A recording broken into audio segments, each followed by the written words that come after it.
Así se siente México, así se siente México, así como los labios por la piel. Así te envuelve México, así te sabe México, así se lleva México en la piel. Hola, hola, sean bienvenidos a un estudio más de la Palabra de Dios. En esta ocasión vamos a realizar un estudio de un día especial que es el Día de la Independencia de México. Vamos a ver en contexto qué tiene que ver una parte de la independencia de México y qué podemos encontrar en relación o referencia de algún tipo de independencia en la palabra de Dios. Así que pongamos este tiempo en manos de Dios para que Él nos ayude a comprender lo que vamos a tratar en esta ocasión. Bendito Dios y Padre de nuestro Señor Jesucristo, te damos tantas gracias por el privilegio de estar aquí, escuchando tu mensaje, Señor bendito. Ayúdanos a comprender, ayúdanos a entender qué nos quieras hablar en este momento a través de tu preciosa palabra, en este día que es el Día de la Independencia. Ayúdanos a tener una mentalidad y un entendimiento del por qué suceden ciertas cosas o actitudes o eventos. En tus manos estamos, Señor bendito. Aparta de nosotros toda distracción, todo cansancio, todo malestar o cualquier cosa espiritual que se interponga entre tu palabra y nosotros, y podamos estar atentos y prestos a tu bendita y preciosa palabra. Todo conforme a tu voluntad, y lo oramos en nombre de tu Hijo amado Jesús. Amén, amén y amén. En este Día de la Independencia de México, el proceso comenzó en 1810 con el famoso Grito de Dolores y culminó 10 años después, en 1821. Fue un proceso largo de 10 años, del cual hubo unas batallas, guerras, organizaciones, estrategias militares. Tuvo que haber varios contextos y varias acciones en ese momento, en esos 10 años.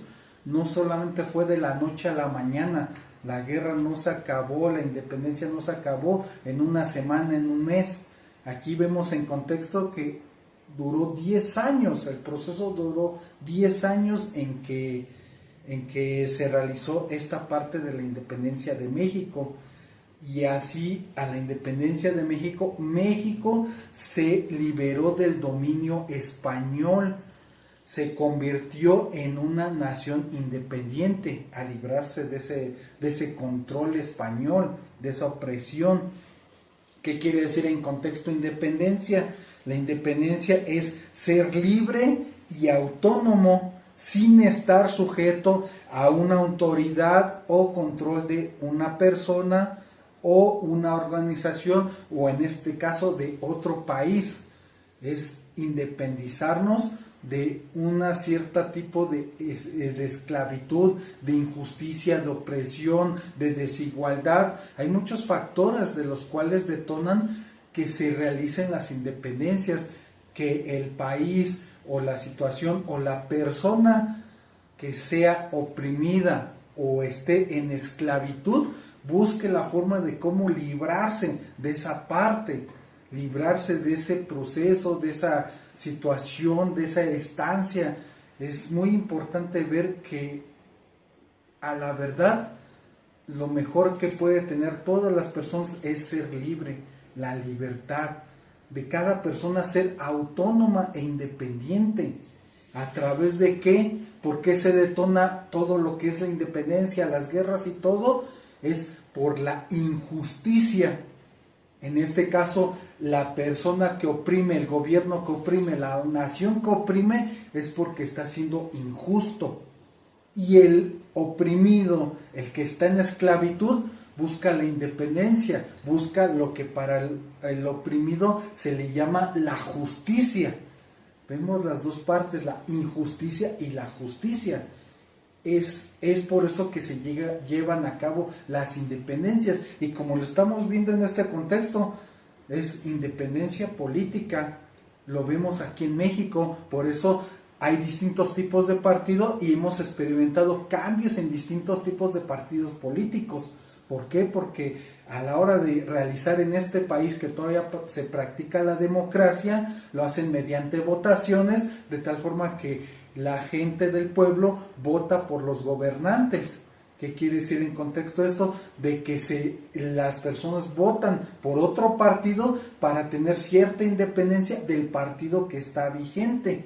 Y es por eso que hemos tenido estos cambios de partidos políticos en la nación, de los presidentes que están en esta nación. Por eso existe la independencia política, existe también la independencia económica. ¿Qué quiere decir en contexto? Si alguien tiene el control económico y solamente dejan que administren unos pocos recursos o está muy limitado, también hay independencia económica.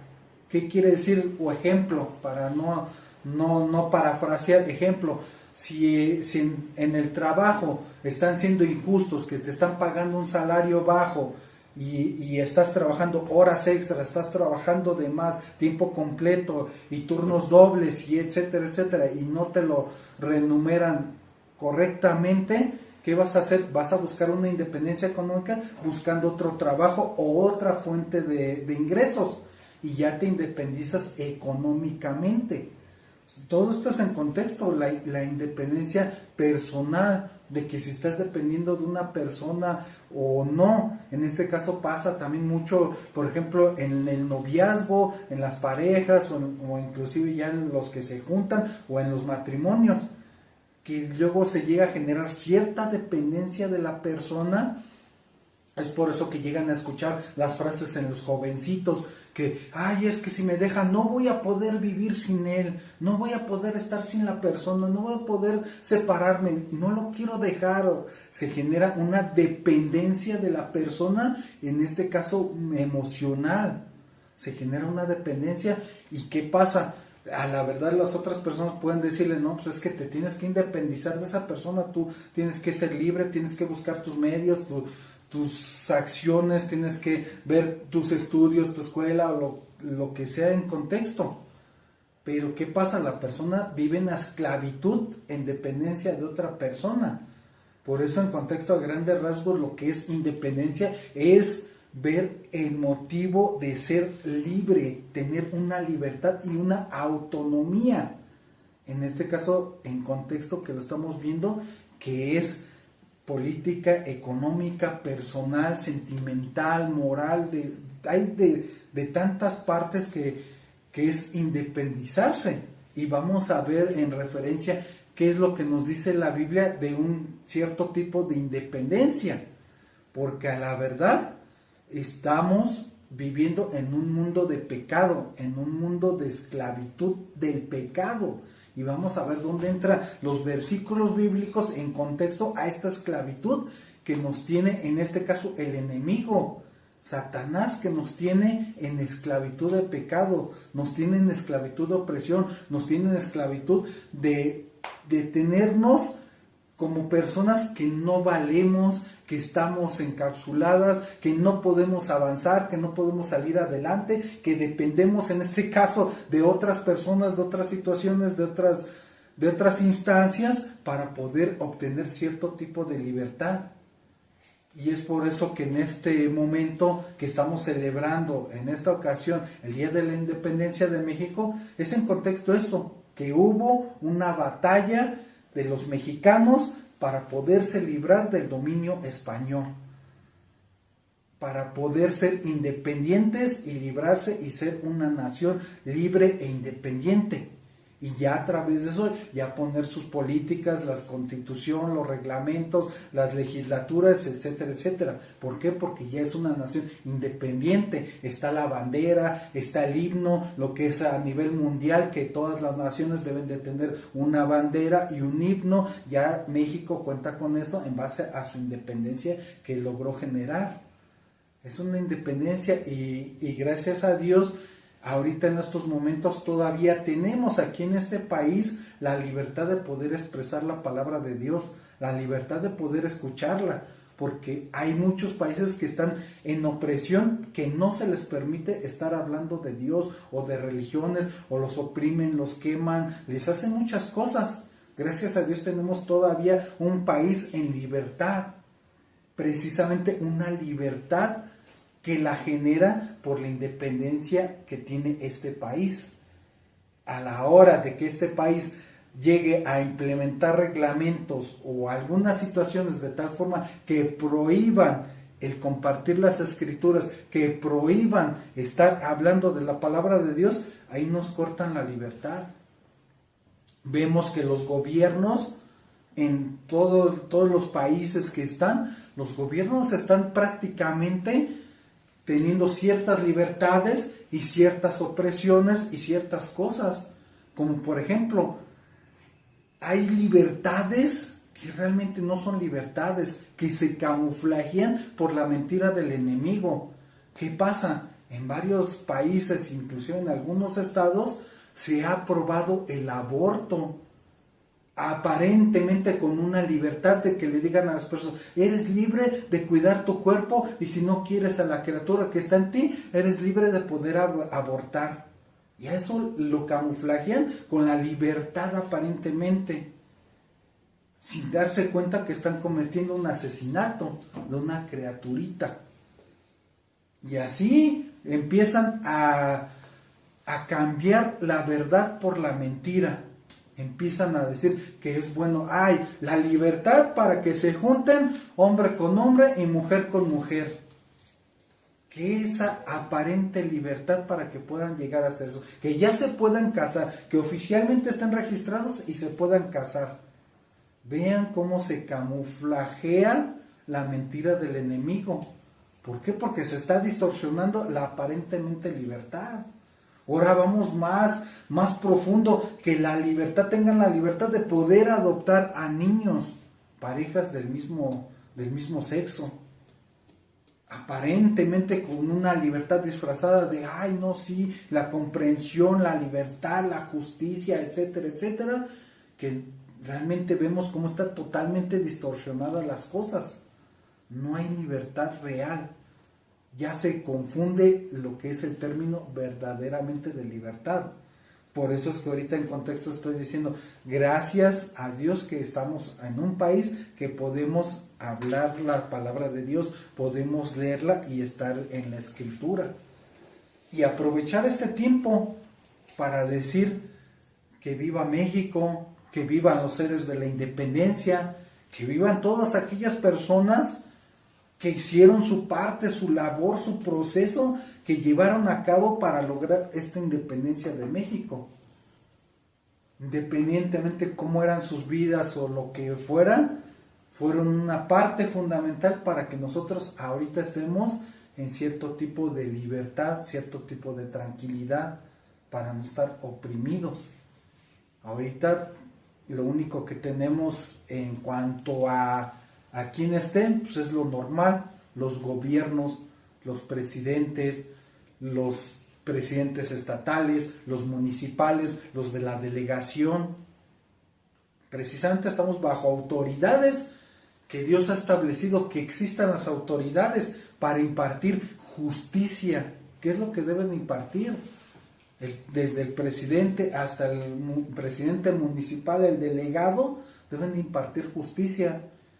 ¿Y cómo va a ser? Está el otro ejemplo que sí nos dice claramente las escrituras, que oremos por los gobernantes. ¿Por qué? Porque nosotros tenemos que hacer ese contrapeso de orar por los gobernantes. No orar para que les caiga juicio del cielo y porque son malas personas o corruptos o lo que sea, lo que lleguen a hacer los gobernantes. Es orar para que de una u otra forma lleguen a tomar las mejores decisiones, las decisiones correctas, que llegue a haber cierta influencia para que no estén aprobando leyes tan perversas como la del aborto, leyes tan perversas que quieren autorizar la pedofilia también, de que ay, es que el derecho es que me gusta estar con los niños y no sé qué, o sea, qué depravación hay. ¿Qué aparente ley están aplicando? Y nosotros tenemos que hacer ese contrapeso de orar por los gobernantes, de orar por las naciones, de orar por los países, orar por Israel. Dios nos manda a hacer ese contrapeso para que no siga una tan depravación completa, aunque obviamente las escrituras ya lo habían profetizado, que en los últimos tiempos la maldad aumentará y que en los últimos tiempos el amor de muchos se enfriará. Y es lo que está pasando. Simplemente ejemplos. Ya actualmente si se llega a escuchar algo en la calle de que están gritando algo así, ¿qué van a hacer las personas? Ya las personas ya ni se meten, ya no se involucran para ayudar. ¿Por qué? Porque luego al rato hasta salen perdiendo, salen metiéndose en problemas porque ya no hay nada de justicia, nada de lo que es lo correcto. Y ya las personas mejor ni se involucran, porque inclusive hasta los malos fingen ciertas situaciones para después involucrar a terceros y echarle la culpa casi a los terceros, cuando ellos hasta se ponen de acuerdo para planear algo y hacerlo algo malo. Como lo hemos visto, los que hacen los carros, el ejemplo de los que les llaman los montachoques y todo eso que hacen que se estrelle el carro para extorsionar y todo, o sea, hay grandes cosas. Ya las personas, ¿cuántas personas llegan a confiar en los policías? Ya en vez de confiar, hay un policía, está bien, ya podemos estar con cierta tranquilidad. Al contrario, dicen, no, pues mejor me alejo, porque ¿qué tal si me encuentra algo, me quiere inculpar de algo y me va a sacar dinero? Me va a sacar para la mordida, para esto, lo otro, o sea. Vean cómo de una otra forma, donde quiera que volteemos la mirada, está descompuesta la justicia. Ya la justicia está siendo manipulada de tal forma que está mal la situación. Y la independencia es eso, libertad, justicia. Eso es lo que es en sí la raíz de la independencia, libertad y justicia. Y ahora, por tantas cosas malas, llegamos a tener cierto tipo de esclavitud alrededor. Ya no estamos teniendo la libertad. ¿Qué pasa? Que dices, no puedes salir tranquilamente a un lugar o al centro comercial, un parque, algo así, porque corres el riesgo de que te quiten tus cosas. Ya no vas con toda la confianza y la libertad de disfrutar las cosas, o ya hasta te vas cuidando si pasa algo o no pasa algo. Actualmente escuché que estaban diciendo que en la ciudad de Monterrey que no iban a hacer el festejo o algo así. ¿Y por qué? Por la violencia. Simplemente por la violencia se quita la libertad de poder festejar y dar el grito de independencia y el Viva México. ¿Por qué? Porque la libertad está siendo oprimida, en este caso por las malas prácticas, las organizaciones delictivas, las personas que se dedican a estar haciendo delitos, extorsionando o aprovechando esos momentos para ajustar cuentas, aprovechar todo ese alboroto para que ajusten cuentas y simplemente quién fue, quién sabe. Y las autoridades cuando pasa algo, entonces, ¿qué se llega a decir en las noticias? No, pues que hubo esto, el otro, pero pues no se capturó a nadie. De todo lo que pasa ahí, no se logró la detención de nadie. Ya. O llegan a decir el sospechoso tal, y ya de ahí ya no sabemos si sí lo encarcelaron, si sí era o no era, o si salió en libertad. Ya las personas ya no saben qué sigue del proceso. Ahora existe la manipulación. Hemos visto que hay manipulación de información. Ya actualmente ya no se sabe cuál es la verdad, qué están diciendo, si es real o no es real, si es un circo o no, si es algo planeado o no, o si es una estrategia para desviar la mirada de las personas, para que se concentren en otra cosa y no vean la realidad. Vean cómo aparentemente se celebra viva la libertad, viva la independencia, viva esto, el otro, pero volteamos a ver y nos damos cuenta que de una u otra forma no estamos siendo tan libres como deberíamos de ser. Es la maldad que ha aumentado en estos tiempos. Es la maldad. Ahora ya con todo este contexto de que podemos decir bien felices viva México y ver la realidad de cómo estamos, vamos a ver ahora algo en particular en cada persona de lo que podría significar una independencia que cada persona puede tener ese control de esa independencia. Y les pido que me puedan acompañar al libro de Lucas, en el capítulo 4, verso 16 al 21. Vamos a ver cómo puede ser un tipo de proceso de independencia o de dónde se podría originar, o en contexto cómo podríamos asimilarlo para poder comprenderlo más. Lucas capítulo 4, verso 16 al 21. Vamos a ver la parte de la libertad. Dice: vino a Nazaret. ¿Quién vino? Jesús. En el tiempo que estuvo Jesús aquí, vino a Nazaret, donde se había criado, y en el día de reposo entró en la sinagoga conforme a su costumbre, y se levantó a leer. Y se le dio el libro del profeta Isaías, y habiendo abierto el libro, halló el lugar donde estaba escrito. Y aquí es Jesús hablando, que dice: el Espíritu del Señor está sobre mí, por cuanto me ha ungido para dar buenas nuevas a los pobres. Me ha enviado a sanar a los quebrantados de corazón, a pregonar libertad a los cautivos y vista a los ciegos, a poner en libertad a los oprimidos y a predicar el año agradable del Señor. Y enrollando el libro, lo dio al ministro y se sentó, y los ojos de todos en la sinagoga estaban fijos en él, y comenzó a decirles: hoy se ha cumplido esta escritura delante de vosotros. Ahí realmente se cumplió una profecía, así tal cual como lo dice en el libro del profeta Isaías. El profeta Isaías en el Antiguo Testamento profetizó que iba a llegar a ese punto donde el Mesías iba a realizar esas acciones. Digamos, ese es como el proceso o el movimiento del cual nosotros podemos comenzar una independencia. Y ahorita vamos a ver a dónde vamos a llegar con esa independencia, o a qué independencia se refiere en esta ocasión. En esta profecía realmente, ¿qué está diciendo? El Espíritu del Señor está sobre mí, por cuanto me ha ungido para dar buenas nuevas a los pobres.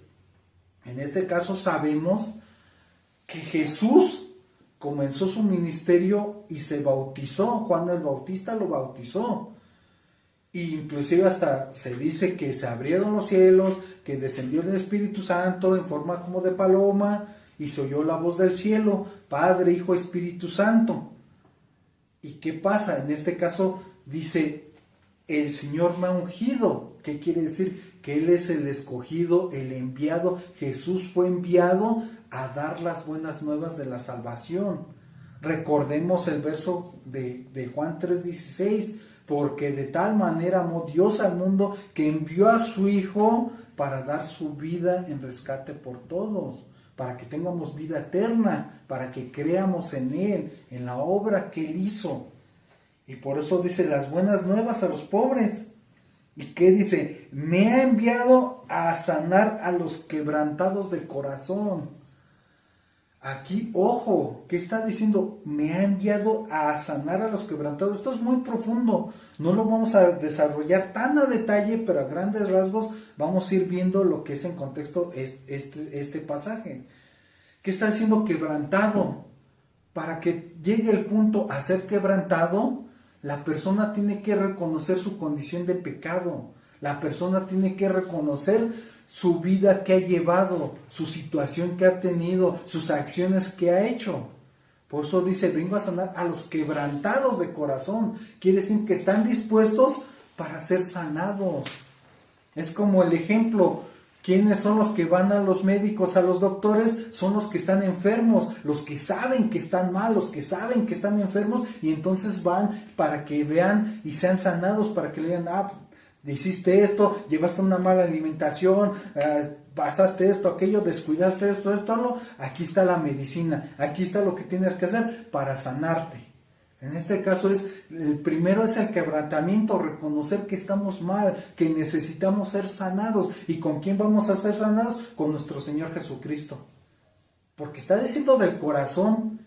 Nadie en este planeta puede sanarte mejor del corazón que Jesucristo, que Dios. Porque Dios nos creó, Él sabe lo que tenemos en nuestros corazones. ¿Qué quiere decir? Que tenemos que estar quebrantados para poder ir a nuestro Señor Jesucristo y ser sanados. Por eso dice a los quebrantados de corazón, a los que realmente quieren hacer un cambio, quieren sanarse, quieren salir de esa condición. Cualquier persona que no se acerque a un médico, pues nunca va a saber qué es lo que tiene de enfermedad. Puede sentirse mal y puede ser, puede que tenga esto, puede que tenga aquello, puras especulaciones. Pero mientras no vaya y no se haga un examen, un estudio de que vea dónde está el error, dónde está el problema, no van a poder hacer nada. Tristemente no van a poder hacer nada. Por eso es que inclusive hasta muchos de las meditaciones, muchos de los psicólogos, de los terapeutas y todo, hay veces que muchas veces no pueden avanzar, porque mientras la persona no reconozca su condición y no se quebrante para realmente querer hacer un cambio, no va a pasar nada. Así tenga 100 terapias, no va a pasar nada. ¿Por qué? Porque mientras la persona siga en su misma condición, no va a cambiar. No va a cambiar y no va a cambiar. Por eso dice, por cuanto me ha enviado a sanar a los quebrantados de corazón. ¿Y qué dice? A pregonar libertad a los cautivos. En este caso, ¿qué quiere decir? Pregonar libertad. Decirle a las personas que pueden ser libres. ¿Y por qué se refiere en contexto a los cautivos? A los cautivos que están cautivados por su pecado, que están siendo prisioneros. La palabra cautivo es que en cierta forma está haciendo una referencia de que está prisionero. Dice a pregonar libertad a los cautivos, a los que están siendo prisioneros ¿de qué? Del pecado, de la esclavitud del pecado, de la esclavitud de su condición, de la esclavitud de su conveniencia o beneficio. Es como que su pecado es una prisión tan cómoda que no sienten la necesidad de buscar a Dios, que no sienten la necesidad de salir de esa prisión. ¿Por qué? Porque está cómoda. ¿Con qué? Con el poder, con el dinero, con la economía, con las casas, los carros, los bienes materiales, el poder político, económico, dueños de empresas, empresarios. O sea, en pocas palabras, son prisioneros. ¿Y qué pasa? Digamos, como por ejemplo, si alguien generó un imperio de empresa haciendo tranzas, obviamente no le conviene acercarse a Dios, porque obviamente va a dejar de tener que hacer esas tranzas. Y obviamente, ¿qué pasa? Se mantiene cautivo en ese pecado. ¿Por qué? Porque no quiere dejar su antigua naturaleza, no quiere cambiar. La Escritura es lo que nos dice: deja tu antigua naturaleza, deja de practicar el pecado, deja el viejo hombre. ¿Qué quiere decir? Tienes que hacer un cambio de mentalidad, un cambio de corazón, un cambio de espíritu. Y eso va en contexto para todas las personas, porque a la verdad, dice pregonar, se le está diciendo, pero las personas tienen la libertad de escoger si quieren o no quieren hacer caso. Si las personas se quieren aferrar a seguir viviendo en su condición de pecado, son las que deciden las personas. Las personas son las que deciden si van a ser sanadas, si se van a quebrantar, si van a aceptar el llamado de la libertad, porque están siendo cautivos del pecado. ¿Y qué dice? Y vista a los ciegos. Aquí podemos ver en referencia que podemos hacer, no, sí, Jesús le dio vista a los ciegos y esto, lo otro. Eso fue una obra de sanación para que se demostrara cierta parte del poder de Dios y todo. Pero aquí en contexto está hablando de una ceguera espiritual. Aquí no está hablando de vista a los ciegos en físico. Está hablando de darle vista a los ciegos. ¿Por qué? Porque todas las personas se mantienen con un velo en sus ojos, de tal forma que no pueden ver la verdad, no pueden ver la libertad, no pueden ver que yendo y aceptando al Señor Jesús como su Señor y Salvador, comienza la verdadera libertad. Por eso dice aquí que avista a los ciegos. ¿Y a quiénes le va a dar vista? A todos aquellos que se quebranten de corazón y quieran que realmente tengan la vista, que realmente ahora sí puedan ver la verdad, que puedan abrir los ojos y darse cuenta que la vida de pecado no lleva más que a destrucción, no lleva más que a la cautividad, no lleva más que a la guerra, no lleva más que a todas las palabras, celos, contienda, envidia, coraje, todas las palabras están en contexto en eso. Y cuando ya tienen la vista que les brinda el Señor Jesucristo, la vista espiritual, comienzan a ver que esta vida y lo importante se trata de lo espiritual, el corazón, porque sabemos, tenemos en mente que todo se va a quedar aquí, que todo es temporal, pero todos trabajan y buscan como si todo esto fuera a ser eterno. Todos se enfocan a lo que construyen y hacen aquí en la vida, como si fuera a ser eterno. Y la misma Biblia lo dice, cuando parta alguien, ¿qué se llevará? No va a descender nada con la persona que parta de este mundo, no se va a llevar absolutamente nada de lo que genere. Nada de riquezas, ni un centavo se va a llevar, nada de empresas, nada de casas, nada de carros, no se va a llevar nada. ¿Y qué se va a llevar? Simplemente el respeto, el amor, el cariño de las personas. ¿Por qué? Porque esa persona pudo haber sido influyente, pero a la hora que parta, todos lo hacen a un lado. Pero si es una persona con los valores morales, una persona que buscó a Dios, todos lo van a recordar. ¿Por qué? Porque va a ser un gran ejemplo para las personas. Y sin en cambio, ¿qué pasa? Se recuerdan a las personas, pero ¿qué recuerdan de esas personas? Nada más, su poder, su imperio, sus negocios, su dinero. Pero ¿qué se recuerda como tal de esas personas? Un valor que tenga esa persona, que digas tú, esa persona que partió y era tan grande y esto y lo otro. ¿Qué valor tiene? ¿Qué pueden decir sus hijos o sus esposas o lo que sea en la familia? O gente si los entrevistan, como están las cámaras, sí fue buena persona y esto y lo otro. Pero ¿realmente lo dicen sincero o es porque ya partió? Sinceramente pueden decir, no, este sí fue un gran hombre, este sí conviví mucho con él, este sí tuve tiempo de calidad, de amor, de armonía, de estar con la persona. ¿Qué pueden decir las personas? Y lo llegamos a ver prácticamente cuando se llega a participar en algún sepelio o algo así, llegamos a ver los comentarios. De repente comentarios, cosas malas, buenas, no, si era esto, si era aquello, o pasó esto, aquello, así, a grandes rasgos. Pero algo tan impactante que diga, no, esta persona es una persona grandiosa porque me sacó de donde yo estaba, de la drogadicción, me sacó de esto, me compartió que tengo esperanza, me compartió de Dios, tenemos esperanza porque nos vamos a ver en la vida eterna. Es un contexto totalmente diferente de lo que se llega a ver. Y no es que diga que las personas religiosas son mejores o no, sino simplemente vemos el ambiente, cómo están de las personas que están sin esperanza, que ya no saben, ya partió y tienen un gran dolor, un gran conflicto emocional y están quebrantados chillando de que hubiera hecho esto, hubiera hecho aquello, hubiera esto, por eso hubieras. Y pasa ese punto. ¿Y qué pasa en otras partes? Hay otras situaciones que están tranquilos porque hubo una comunión y una comunicación. Y más si creen en lo que dice nuestro Señor Jesucristo, que hay una vida eterna, saben que se van a encontrar las personas en una vida eterna, saben que se van a encontrar con Jesús y saben que van a volver a seguir siendo familia en la eternidad.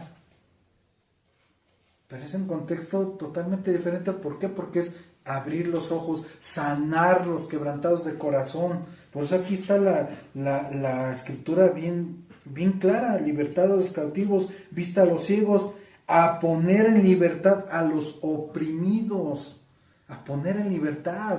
Digamos, en ejemplo, en esta actualidad, libertad a los oprimidos. Puedes estar oprimido en la drogadicción, en el alcoholismo, en la pornografía, en el adulterio. Puedes estar oprimido de tal forma que aparentemente quieres salir, pero dices, no puedo salir de ahí. no puedo controlarlo, no puedo. Y claro que tienes toda la razón que no puedes, porque en tus fuerzas no vas a poder.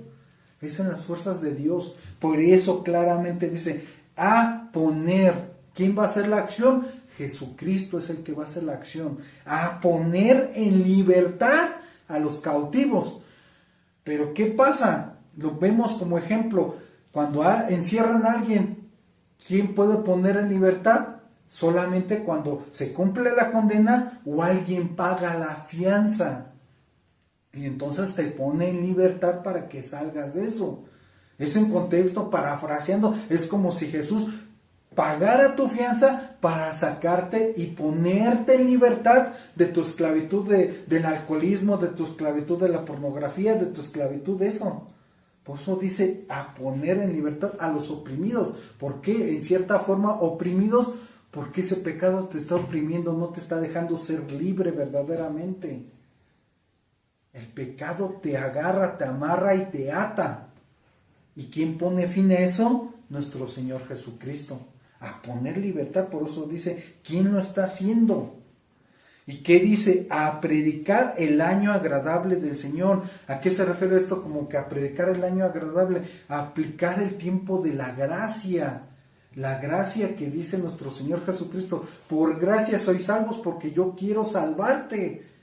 ¿Pero qué dice? Por medio de la fe. ¿La fe en qué? En que la persona crea la obra que hizo nuestro Señor Jesucristo y la persona crea que Él tiene el poder de poder salvarlo. Por eso dice por medio de la fe, porque mientras la persona no crea en la obra de Jesucristo, Jesucristo no lo va a poder salvar. Y no es que no pueda y que no tenga el poder, claro que Él tiene todo el poder, pero Él es todo un caballero. Por eso está el otro versículo que dice, y aquí yo llamo a la puerta y toco. Por eso Él dice claramente, estoy a la puerta de tu corazón y toco. ¿Y qué dice? Y el que abra y me deja entrar a su corazón, a su vida, dice, entraré con él, estaré con él y cenaré con él. Estará compartiendo un tiempo con la persona. Pero ¿qué pasa? Hasta que la persona por medio de la fe le abra la puerta. Mientras la persona no le abra la puerta, Jesucristo no va a poder entrar al corazón de las personas. No va a poder ponerlos en libertad. Porque estaría violando el libre albedrío de las personas. Estaría violando la decisión de las personas de que no me conviene dejarte entrar a mi vida porque debo de dejar mi pecado, debo de dejar mi borrachera, debo de dejar mi adicción, debo de dejar mi pornografía, debo de dejar mi ego, mi soberbia, mi poder, mi todo. Debo de dejar todo eso. ¿Sabes qué? No me conviene dejarte entrar. ¿Por qué? Porque sabe que al dejar entrar a Jesús en la vida, eso tiene que acabar. Si el cambio es auténtico y verdaderamente lo deja entrar al corazón, eso tiene que cambiar. De una u otra forma tiene que cambiar. ¿Por qué? Porque va a estar quebrantado de corazón. Por eso lo dice en estos versos que dice que me ha enviado a sanar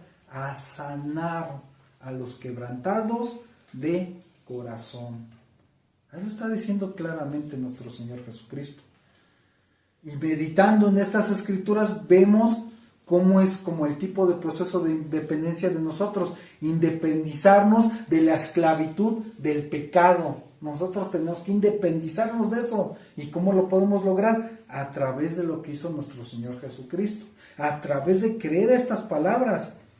Porque aquí lo dice claramente los siguientes pasajes que están completando este verso, que dice, y enrollando el libro, lo dio al ministro y se sentó, y los ojos de todos en la sinagoga estaban fijos en él, y comenzó a decirles, hoy se ha cumplido esta escritura delante de vosotros. Hoy se ha cumplido, él mismo lo declaró. Esa escritura que dijo el profeta Isaías se acaba de cumplir en esos instantes, porque él vino a hacer eso. ¿Y cómo es que sabemos que vino a hacer eso? Aparte de lo que hizo físicamente, de sanarlos físicamente, porque muchos creyeron en él. Muchos fueron con él y fueron salvados por él. Y escogió a sus apóstoles, a sus discípulos, los que siguieron y se juntaron los que creyeron realmente en él. Y a todo ese grupo de personas fueron a los que fueron salvos y libertados, y les dio vista y los sanó, y a los quebrantados y los liberó de la cautividad. Todo lo que estamos viendo en esta parte, Jesús lo hace. ¿Por qué? Porque las personas decidieron creer. Las personas decidieron hacerlo. Por eso están claramente los pasajes. Juan 3:16 al 18. El que en él cree no es condenado, pero el que no cree ya ha sido condenado. ¿Por qué? Porque no ha creído en el Hijo de Dios, en la obra que hace Él en nuestras vidas. Por eso es muy importante meditar simplemente con esta parte que estamos viendo. Ahora, ¿cómo podemos ver que Jesús nos dice las cosas como son, o la libertad? Acompáñenme al libro de Juan, capítulo 8. Vamos a leer del verso 31 al 37. Juan, capítulo 8, verso 31 al 37. Ya está. Está como subtitulado: La verdad os hará libre. ¿Y por qué la verdad? Vamos a verlo a continuación. Dijo entonces Jesús a los judíos que habían creído en Él.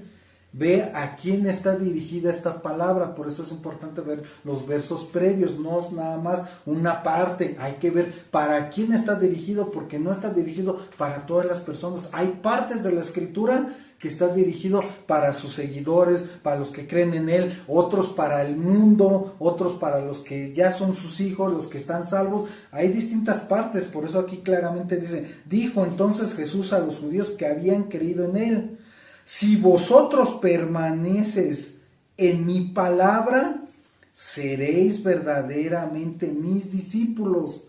¿Qué está diciendo? Si ustedes permanecen y creen en lo que yo estoy haciendo, van a ser verdaderamente mis discípulos. Por eso esta palabra está escrita para ellos. Por eso dice: los que habían creído en Él. ¿Y por qué se saca de contexto esta palabra? Porque luego esta palabra que dice: si vosotros permaneces en mi palabra, serás verdaderamente mis discípulos. Y se la aplican a todo mundo, la explican para todo mundo. Y es por eso que muchas personas se llegan a enojar y ven que Dios no tiene poder. ¿Por qué? Porque dice: no, serán verdaderamente mis discípulos, algo así, una promesa bonita.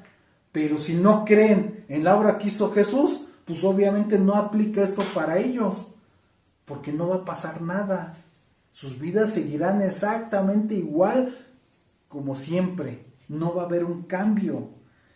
Que dice el verso 32, dice: y ya siendo el discípulo, ¿qué pasa? Dice: y conoceréis la verdad. A través de que eres un discípulo, ya vas a conocer la verdad. ¿Y qué dice? ¿Y la verdad qué va a hacer? Los va a hacer libres. ¿Libres de qué?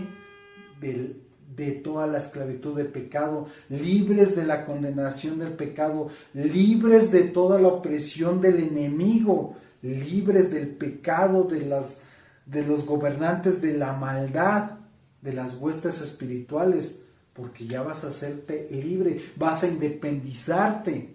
Vas a comenzar a hacerte libre a través de ¿qué? De conocer la verdad, de conocer todo lo que nos está diciendo nuestro Señor Jesucristo. ¿Y qué pasa? ¿Por qué? Vamos a ver por qué se refería específicamente a los que habían creído en Él. Verso 33. Le respondieron: linaje de Abraham somos.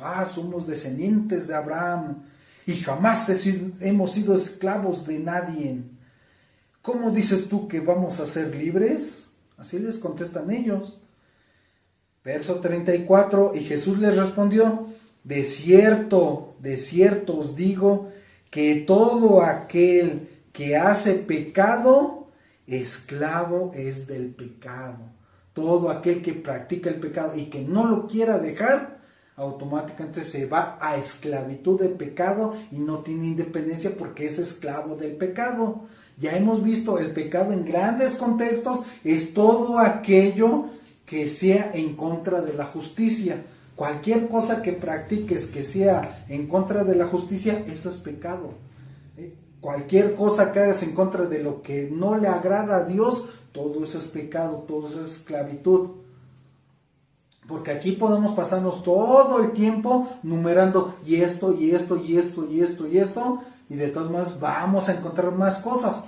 Porque las personas, para justificar su pecado o justificar sus comportamientos, sus acciones, buscan cualquier excusa para decir, no tengo pecado, yo estoy bien, no estoy en esclavitud de pecado. Pero aquí la Biblia es muy clara. Y ellos mismos, hasta siendo supuestamente linajes descendientes de Abraham, que no son esclavos, y estaban practicando la esclavitud del pecado. Estaban señalando y juzgando a Jesucristo desde ese momento. Según conocían las Escrituras y no conocían nada. Por eso les dijo Jesús, de cierto, lo dice 2 veces, enfatizando. No que se haya equivocado, de cierto, no. O que tartamudeara, no. Lo está enfatizando, que dice, todo aquel que hace esclavo del pecado, que hace pecado, esclavo del pecado es. Y el esclavo no queda en la casa para siempre, el hijo sí queda para siempre. Así que, ¿qué dice? Así que la respuesta, la llave para sacarte de esa celda, de esa esclavitud, que dice, así que si el Hijo os libertare, ¿quién está hablando? El Hijo de Dios, Jesús. Si el Hijo los libertare, si el Hijo pagara la fianza, que ya la pagó en la cruz del Calvario, seréis verdaderamente libres. Pero tienen que aceptar lo que hizo el Señor Jesucristo. Tienen que aceptar que están mal. Tienen que aceptar que están encerrados en la esclavitud del pecado. ¿Cómo van a salir si no reconocen que están siendo esclavos del pecado? Porque ya lo vimos, es como una prisión tan cómoda. No, pues no estoy encerrado, no estoy en esclavitud de pecado, yo estoy bien. Y así muchas personas que están ahí viviendo sus vidas dicen que están bien porque no ven que su prisión está tan cómoda que no sienten la necesidad de salir de esa prisión. Por eso lo dice claramente hasta este verso. ¿Y qué dice para concluir? Verso 37. Sé que sois descendientes de Abraham. El mismo Señor Jesucristo dice, sí, yo sé que ustedes descienden de Abraham. Pero, ¿qué dice? Procuráis matarme. ¿Por qué? Porque mi palabra no haya cabida en vosotros. Todo lo que le estaba diciendo el Señor Jesucristo no haya cabida en ellos. Por lo mismo, porque ellos estaban siendo necios, creyendo que estaban haciendo lo correcto, escudándose bajo supuestamente la ley y la descendencia de Abraham, creyendo que hacen bien las cosas. Y por eso dice, cuando Jesús los confronta y le dice, estás haciendo mal, estás mal, necesitas un médico, necesitas sanarte, necesitas hacer un cambio, necesitas dejar tu antigua naturaleza, necesitas dejar del pecado, necesitas etcétera, etcétera, etcétera, dice, ya no haya cabida. ¿Por qué? Porque no quieren. En resumen es eso. Toda persona que quiere mantenerse en la esclavitud es porque no quiere cambiar, no quiere salir a libertad, no quiere que alguien le ayude. Técnicamente, en resumen, es esto. No quieren, por eso dice, mi palabra no haya cabida en vosotros. Y por eso es que a muchas personas se les llega a compartir el evangelio, se les llega a decir las buenas nuevas, ¿y qué pasa? No quieren. Pues está bonito, se oye bonito, pues no, yo estoy bien. No, yo creo en Dios. No, sí. Nada más se quedan, yo creo en Dios, pero no le creen a Dios, no creen lo que Él hizo y mucho menos creen lo que es capaz de hacer, de cambiar y transformar una vida. Y tan ejemplo contundente y preciso el apóstol Pablo, que antes se llamaba Saulo, perseguidor de la iglesia cristiana, los encarcelaba, los encerraba, los torturaba para que blasfemaran el nombre de Dios. Pablo, aprobando la muerte de Esteban, un asesino, un homicida, por así decirlo, que aparentemente estaba con la ley de Dios, según, porque hasta pedía cartas en los sacerdotes para ir a Damasco para seguir encerrando a los cristianos, seguir persiguiéndolos. Persiguió a la iglesia cristiana a Saulo. ¿Y qué pasa? Hasta que se le apareció enfrente el Señor Jesucristo. ¿Y qué pasó? De ser Saulo se convirtió en el apóstol Pablo. Y tenemos muchas cartas paulinas de él. Un gran hombre de Dios con una gran humildad. Porque dejó todo eso de lado. Y él mismo lo dice, lo que tengo lo tengo por basura. Todo su poder, toda su posición, todo lo que él tenía, su poder, su soberbia, su ego, todo. Yo soy el Saulo de Tarso, yo soy Saulo y hago lo que se me da la gana. Todo eso lo dejó y lo estimó como basura. ¿Para qué? Para servir a nuestro Señor Jesucristo. Y tuvo una transformación completa. Y esa es la parte que las personas no se dan cuenta, que Dios tiene el poder de cambiar a quien sea. Siempre y cuando, como lo hemos visto, que la persona acepte, se quebrante de corazón para ser sanada. Mientras no pase eso, no va a pasar nada. No va a pasar absolutamente nada. Y cómo vamos a ver y reafirmar que esto que nos dice nuestro Señor Jesucristo, podemos tener más confianza con Él. Acompáñenme ahí mismo en el libro de Juan, al capítulo 14. Juan 14, 6. Y estamos hablando de verdaderamente creerle la obra de nuestro Señor Jesucristo. Son palabras del mismo. Que dice Juan 14, 6. Jesús le dijo: yo soy el camino. Yo soy el camino. Por este es el que debes de andar. No ningún otro.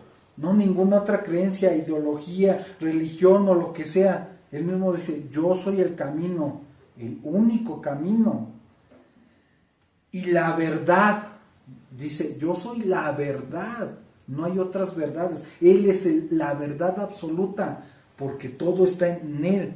Dice: y la vida, Él da vida a quien Él quiere. Dice: nadie viene al Padre sino por mí. ¿Cómo van a llegar al cielo con el Padre? A través de Jesucristo.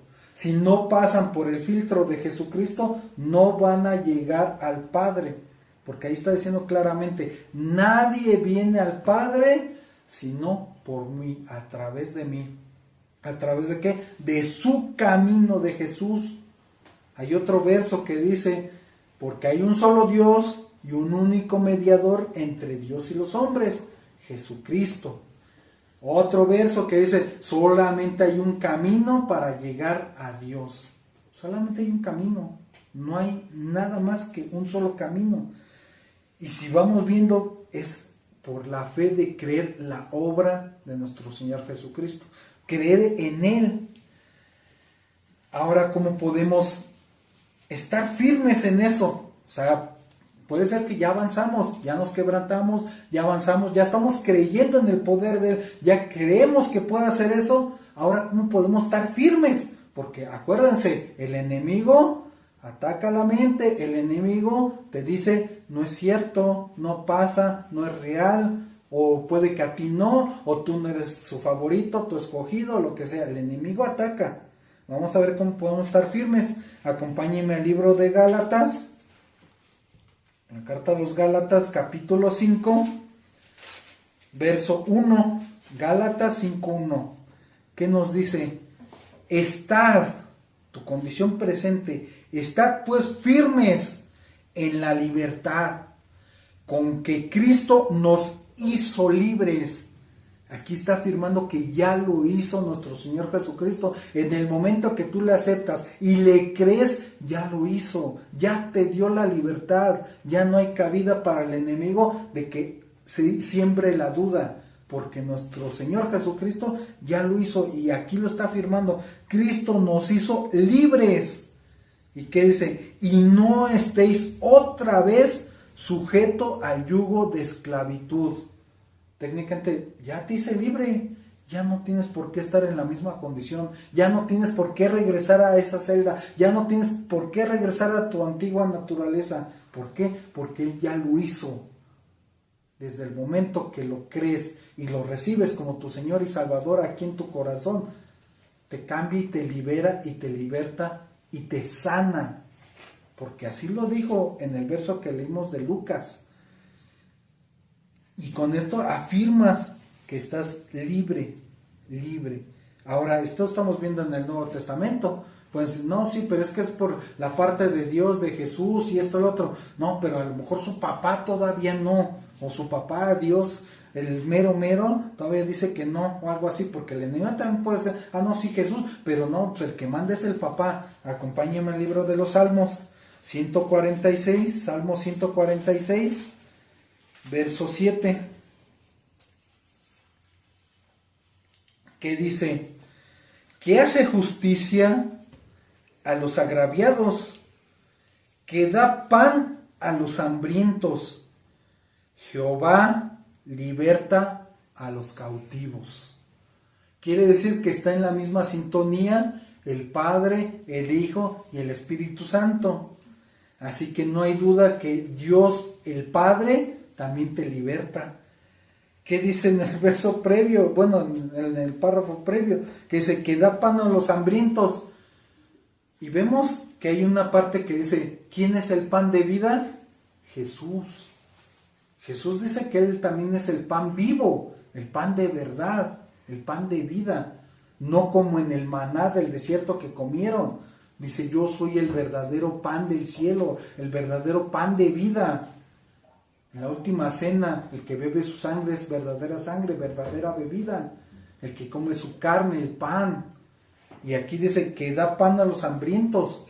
Ya Dios, lo vemos en el versículo, amó de tal manera al mundo que dio a su Hijo unigénito para que todos creamos en Él. Dio el pan de vida a las personas. ¿Y qué dice a los hambrientos? En este caso, a los quebrantados de corazón, a los que verdaderamente quieren ser saciados, quieren tener vida, quieren salir de esa cautividad. ¿Y qué dice? Que hace justicia. Y vean, tan importante, dice, justicia a quienes, a los agraviados. Dios hace justicia a todas las personas que han sido oprimidas injustamente, a todas las personas que han sufrido ciertas situaciones por algún opresor, por alguna institución, por algún gobierno o lo que sea. Dios hace justicia a los que les hicieron algo malo, para que me dé a entender. Todas aquellas personas que llegaron a hacer ciertas cosas malas a nuestra persona, Dios es justo y se va a encargar de esas personas. Por eso dice a los agraviados. Si alguien te hizo algo, te dañó, ya sea física, espiritualmente, emocionalmente, como sea, Dios hace justicia. Aquí lo dice claramente en su palabra. Dios hace justicia porque tú fuiste agraviado. Tú fuiste la parte que fue agredida. Y Él hace justicia contra los agresores, porque Él es justo, Él es santo y es justo. Y aquí lo dice su palabra. Por eso debemos tener la confianza que nos da libertad y hace justicia. Por último, acompáñenme al libro de los Proverbios, el último pasaje que vamos a leer, Proverbios capítulo 14, verso 34. Vamos a ver qué nos dice. En este caso ya para salir un poco en contexto de nosotros y en base a una nación. Proverbios 14, verso 34, que dice, la justicia engrandece a la nación, mas el pecado es afrenta de las naciones. Aquí está dando en estos dos párrafos, en estas dos líneas, está diciendo dos cosas. La justicia engrandece a la nación, mas el pecado es afrenta, o sea, es en contra de la nación. Afrenta a la nación, digamos, le va mal a la nación cuando entra en pecado. Esto en contexto podemos ver claramente el ejemplo de la nación de Estados Unidos. ¿Por qué creció y se volvió una potencia mundial Estados Unidos? Porque fue fundada bajo la Biblia. Estados Unidos fue fundada bajo la ley. Ustedes han visto en ciertas partes que todo, juramento bajo la Biblia, juramento bajo esto, y la Biblia, tienes que decir la verdad, la justicia, esto. Por eso Estados Unidos fue potencia mundial. Y puedo decir fue potencia porque ahorita estamos viendo que económicamente y militarmente ya está decayendo. Ya no es la potencia de hace siglos, de hace años, ya no es la potencia, ya está decayendo. ¿Y por qué está decayendo? Porque está cumpliendo esta parte. Porque a través de aprobar leyes perversas que están aprobando, de legalizar cosas que van en contra de los principios morales de lo que ellos mismos fundaron Estados Unidos. Porque si ellos están fundando Estados Unidos a través de la Biblia y saben que es hombre, mujer y se genera la familia, y a la hora de aprobar leyes de que se casen hombre con hombre, mujer con mujer, y que adopten y que aborten y esto y lo otro, ya están yendo en contra de lo que fundó la nación. Por eso es que Estados Unidos está decayendo. ¿Por qué? Porque ya están yendo en contra de los principios de lo que fundaron Estados Unidos. Y se cumple la escritura. Y vamos viendo cómo vemos versos y todo, y se cumple al pie de la letra tal cual, todo exactamente se cumple. Y simplemente en este pasaje, lo vuelvo a leer por último, Proverbios 14:34, la justicia engrandece a la nación. La justicia de Estados Unidos fue fundado por la Biblia y creció y fue potencia mundial. ¿Y qué pasa? Más el pecado, más lo que aprueban del aborto, del matrimonio entre hombre con hombre, mujer con mujer, y inclusive hasta puede ser que aprueben la pedofilia y que aprueben unas cosas perversas, que legalicen la droga y no sé qué, etcétera, etcétera, que dice, más el pecado es afrenta de las naciones, es en contra de la nación, y pum, va de picada, de picada, de picada. Y no vamos muy lejos. Saben que el petróleo se controla con el dólar, pero ¿qué pasa si en el otro lado del continente cambia la moneda y que el petróleo ya no se maneja en dólares? Terminan acabando con la economía de Estados Unidos. Vean tan impactante cómo Estados Unidos está decayendo. Ya no es la potencia que era. ¿Por qué? Por todo lo que están haciendo en ese país, lamentablemente. Por las partes de, ay no, sí que los demócratas y que vamos a hacer esto o aquello. Simplemente vean cómo se inclina la balanza. Cómo van haciendo las leyes los presidentes. Y ahorita de que entró Trump, más o menos medio está enderezando el barco, pero aún así hay tantas cosas ya descompuestas que afrenta su pecado de esa nación de Estados Unidos. Así que concluimos este estudio del Día de la Independencia y vamos viendo a grandes rasgos lo que es el mundo físico y lo que es el mundo espiritual y lo que aplica y conlleva a nosotros. Por eso les animo a que busquen la independencia de la esclavitud, del pecado, de la esclavitud, de la opresión de nuestro adversario, el diablo. Que seamos libres de él, que seamos independientes del que generamos una independencia, que le digamos no al pecado y sí a Dios. Así que muchas gracias por habernos acompañado en este estudio. Vamos a orar para darle gracias a Dios.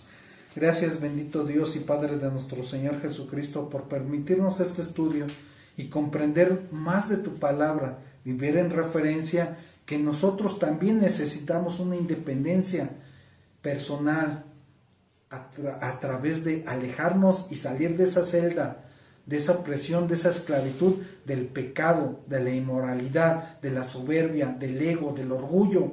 Todo eso nos mantiene cautivos y tenemos que dejarlos a un lado y tener una nueva vida en ti.